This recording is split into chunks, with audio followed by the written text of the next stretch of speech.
BPL সামনে রেখে জোর প্রস্তুতি চলছে দলগুলোর মাঝে। এই মুহূর্তে সিলেট আন্তর্জাতিক স্টেডিয়ামে আছেন রিপোর্টার অপু বণিক। সরাসরি যুক্ত হচ্ছি তার সঙ্গে।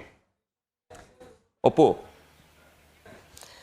দেখুন, সকাল থেকেই কিন্তু দুটি দল আজকে সিলেট আউটার গ্রাউন্ড যেটি রয়েছে সেটিতে কিন্তু অনুশীলন শুরু করেছে। এবং যদি বলতে চাই আজকের অনুশীলনের যে পর্বে যারা যারা রয়েছেন, আজকে সকাল দিকে রাজশাহী ওয়ারিয়র্সের যারা রয়েছেন প্লেয়াররা, তারা কিন্তু টিম বাস করে আজকে সিলেট আন্তর্জাতিক ক্রিকেট স্টেডিয়ামের যে আউটার গ্রাউন্ডটি রয়েছে সেখানে তারা এসে উপস্থিত হয়েছেন। এবং তারা কিন্তু টানা 2 থেকে আড়াই ঘন্টার মতো তারা অনুশীলন সেরেছেন। এবং পরবর্তীতে সিলেট টাইটান্সের যারা প্লেয়াররা রয়েছে তারা কিন্তু মাঠে এসে অনুশীলন যুক্ত হয়েছেন। এবং এই মুহূর্তে সিলেট টাইটান্সের যারা আছেন তারা কিন্তু অনুশীলন করছেন। এবং আরেকটি বিষয় আপনাদেরকে জানিয়ে রাখতে চাই, যেহেতু আজকের অনুশীলন পর্বটা শুরু হয়েছে এবং বিশেষ করে রাজশাহী ওয়ারিয়র্সের যারা ছিলেন তাদেরকে আমরা লক্ষ্য করেছি, তারা কিন্তু ভালোভাবে অনুশীলন সম্পন্ন করেছেন। এবং রাজশাহী ওয়ারিয়র্সের সাথে যুক্ত হয়েছেন সন্দীপ লামিচানে।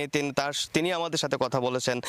তিনি যেমনটি জানিয়েছেন যে তার উপস্থিতিতেও কিন্তু তার দলের যারা অন্যান্য প্লেয়াররা রয়েছেন তারা কিন্তু খুবই অনুপ্রাণিত আছেন। এবং এই যে স্পিনার তিনি কিন্তু ভালো পারফর্ম করার চেষ্টা রাখবেন। পাশাপাশি তিনি কিন্তু তার নেপালি যে ক্রিকেটার রয়েছেন এবং নেপালি যে অনুসারীরা রয়েছেন, ক্রিকেট প্রেমীরা রয়েছেন, তাদেরকেও মাঠে এসে এই খেলাটা উপভোগ করার জন্য তিনি বলেছেন। এবং আরেকটি বিষয় আপনাদেরকে জানিয়ে রাখতে চাই, যেহেতু দেশি বিদেশি ক্রিকেটার এবং কোচিং স্টাফ, সাপোর্ট স্টাফদের পূর্ণ উপস্থিতিতে কিন্তু সিলেটে প্রস্তুতি শুরু করেছে রাজশাহী ওয়ারিয়র্স। এবং টুর্নামেন্ট শুরুর আগেই খেলোয়াড়দের পারিশ্রমিক পরিশোধ করে সুশৃঙ্খল ফ্র্যাঞ্চাইজি হিসেবেও নিজেদের অবস্থান স্পষ্ট করেছে দলটি। এবং আরেকটি বিষয় আপনাদেরকে জানিয়ে রাখতে চাই, যেহেতু তাদের পারিশ্রমিকের বিষয় নিয়ে প্রায় 25% পারিশ্রমিক কিন্তু তাদেরকে দেওয়া হয়ে গিয়েছে। এবং এই নিয়েও কিন্তু প্লেয়ারদের অনেকটা পজিটিভ সাইন আমরা লক্ষ্য করেছি। পাশাপাশি তাদের দলের সাথে কিন্তু 5 বিদেশি ক্রিকেটার রয়েছেন,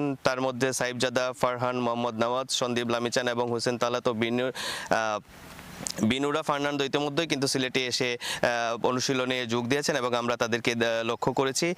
পাশাপাশি আজকে অনুশীলনে অংশ নেন দলের অধিনায়ক শান্ত এবং অভিজ্ঞ তারকা মুশফিকুর রহিমও আমরা লক্ষ্য করেছি। তবে শারীরিক অসুস্থতার জন্য প্রথম দিনে অনুশীলনে অংশ নেননি মোহাম্মদ নওয়াজ, সেটা কিন্তু আমরা লক্ষ্য করেছি এবং তারা এখানে এই বিষয়টি স্পষ্ট করেছে।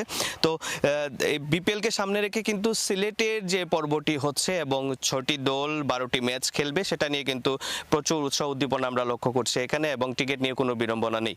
তো এখন সিলেট টাইটান্স অনুশীলন করছে, পরবর্তীতে দুপুরের দিকে চট্টগ্রাম রয়্যালস আজকে অনুশীলন করবে সিলেটের আউটার গ্রাউন্ডে। এই ছিল বিপিএল নিয়ে অনুশীলন নিয়ে আমার কাছে সিলেট থেকে একদম সর্বশেষ খবরাখবর। অপু বণিক যুক্ত হয়েছিলেন, জানাচ্ছিলেন বিপিএল অনুশীলনের সবশেষ খবর।